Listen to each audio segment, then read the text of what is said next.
మీరు రోజు ఆకుకూరలు తినకపోతే చాలా పోషకాలు కోల్పోతారన్న విషయం మీకు తెలుసా? ఈ వీడియో పూర్తిగా చూసి ఆకుకూరల్లోని ఆరోగ్య రహస్యాలు తెలుసుకుందాం. పాలకూర, ఇందులో ఐరన్ సమృద్ధిగా ఉంటుంది. నిమ్మరసంతో కలిపి తీసుకుంటే శరీరానికి ఆక్సలేట్స్ మంచిగా అందుతాయి. మెంతికూర, ఇది ఇన్సులిన్ సెన్సిటివిటీ పెంచుతుంది.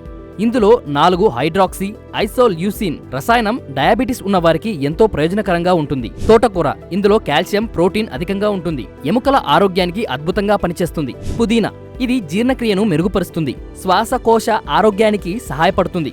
కొత్తిమీర, ఇందులో విటమిన్ ఏ, యాంటీ ఆక్సిడెంట్లు సమృద్ధిగా ఉంటాయి. శరీరంలోని టాక్సిన్లను బయటకు తీసే గుణం కలిగి ఉంటుంది. ఈ ఆకుకూరలన్నీ శరీరానికి ఇంత ఆరోగ్యాన్ని అందిస్తాయి కాబట్టి రోజూ తీసుకోండి. ఆరోగ్యాన్ని కాపాడుకోండి. మరి మీరు రోజు ఏ ఆకుకూర ఎక్కువగా తింటారో కామెంట్లో చెప్పండి. ఈ వీడియో మీకు నచ్చినట్లయితే వీడియోని లైక్ అండ్ షేర్ చేసి మన ఛానల్ని సబ్స్క్రైబ్ చేసుకోవడం మాత్రం మర్చిపోకండి. Thank you.